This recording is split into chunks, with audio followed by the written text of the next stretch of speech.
रघुरंग धीरम राजीव नेत्रम रघुवंशनाथम कारुण्यरूपम करुणाकरम तम श्री रामचंद्रम शरणम प्रपद्ये।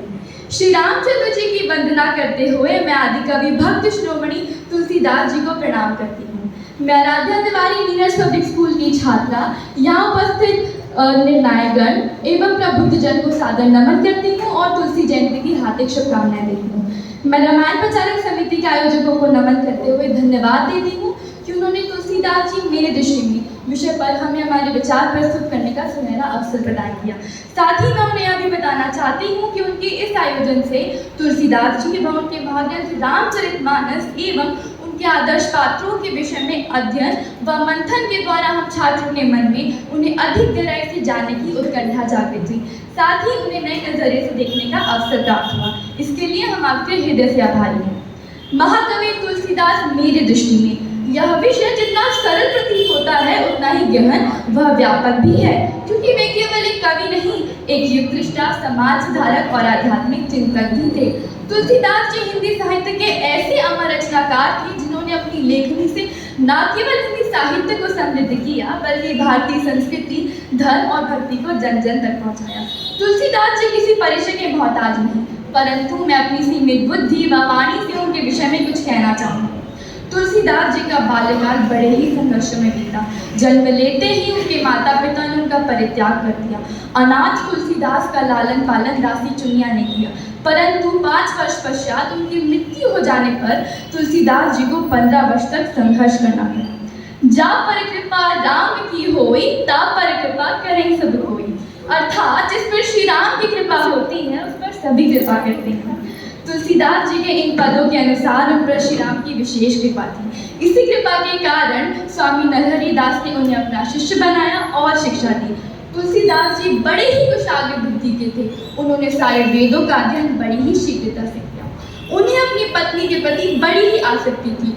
इसी आसक्ति से धिक्कारते हुए उनकी पत्नी ने कहा, अस्ति चर्ममय देह ते तामे ऐसी प्रीति, ऐसी श्री राम होती नाते भवनीति। अर्थात इस हाड़ मांस के शरीर से इतना प्रेम, यदि यही प्रेम श्री राम से किया होता तो वे अवश्य मिल जाते। पत्नी की इन बातों ने तुलसीदास जी की आंखें खोली और वे राम भक्ति में लीन हो गए। तुलसीदास जी ने राम जी के ऊपर अनेक रचनाएं की, परंतु उनकी विशेष रचना थी रामचरितमानस। उस समय राम कथा संस्कृत में होने के कारण यह जनमानस से दूर थी, परंतु उन्होंने इसका जनभाषा में अनुवाद कर इसे जन जन तक पहुंचाया और राम भक्ति की धारा प्रवाहित कर जनमानस को उसमें सराबोर कर दिया। उन्होंने धर्म को विशेष अधिकार से निकालकर जनमानस के लिए सरल और सुगम बनाया और यह साबित किया कि साहित्य सृजन लोक मंगल होते हैं। इस प्रकार वे हमें एक समाज सुधारक के रूप में नजर आते हैं। तुलसीदास जी ने उस समय के धार्मिक व नैतिक कदम पर भी प्रहार किया। जागी रही भावना जैसी, प्रभ सूरत देखी तिन तैसी। यह पंक्तियां आज भी हमें जीवन अनुशासन, श्रद्धा और भक्ति के बीच में गहरा संबंध समझाती हैं। तुलसीदास जी ने अपनी अमर कृति रामचरितमानस के आदर्श पात्रों के जीवन चरित्रों के द्वारा लोगों में प्रेम, भक्ति, गुरु भक्ति, मातृ प्रेम और सामाजिक समानता जैसे मूल्य स्थापित किए हैं। उनके यहाँ मूल्य अनुकरणीय हैं। तुलसीदास जी ने श्री राम को केवल एक देवीय शक्ति नहीं बल्कि एक आदर्श पुत्र, भाई, पत्नी व कुशल प्रशासक के रूप में दिखाया है। मुखिया मुख को चाहिए खान पान को एक, पालहि पोषहि सकल अंग तुलसी सहित विवेक।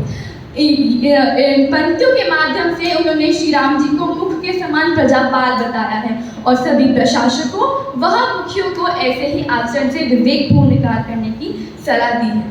शबरी द्वारा प्रेम पूर्वक झूठे बेर खिलाए जाना और केवट की मित्रता का प्रसंग यह साबित करता है कि जाति पात पूछे नहीं कोई, हरि को भज सो हरि के होई। अर्थात ईश्वर की प्राप्ति जाति आधार पर नहीं होती, वे तो प्रेम और भक्ति के भाव से प्राप्त हो जाते हैं। इस प्रकार तुलसीदास जी ने रामचरितमानस की स्थापना कर हमें एक अद्भुत कृति प्रदान की है, जिसके अनुकरण मात्र से ही हम अपने जीवन को सार्थकता दे सकते हैं। आज एक और जहां हम तकनीकी विकास के जरिए भौतिक समृद्धि को प्राप्त हो रहे हैं, वहीं दूसरी ओर हम अपने संस्कार, अपनी संस्कृति और नैतिकताओं को भूलकर गहरे गर्त में समाते जा रहे हैं। चारों ओर घृणा और लालच का साम्राज्य फैल रहा है। ऐसे समय में तुलसीदास द्वारा रचित रामचरितमानस के जीवन पात्रों के अनुकरण मार्ग से ही इस दिशाहीन संसार को एक नई दिशा मिल सकती है, लोगों में संवेदनाएं वापस आ सकती हैं। अतः ये आज भी प्रासंगिक है और हर काल में प्रासंगिक रहेगी। अंत में मैं यह कहना चाहूंगी कि तुलसीदास जी मेरी दृष्टि में केवल एक कवि नहीं, वे एक युग दृष्टा व युग प्रवर्तक भी थे। उनकी रचनाएं आज भी जीवन में चेतना भरती हैं, साहस देती हैं और नई दिशा दिखाती हैं। अंत में मैं इन पंक्तियों के माध्यम से अपना स्थान ग्रहण करना चाहूंगी। सबके प्रिय श्री राम हमारे, सबके प्रिय श्री राम हमारे, जिनके नाम अनेक सहारे। धन्यवाद।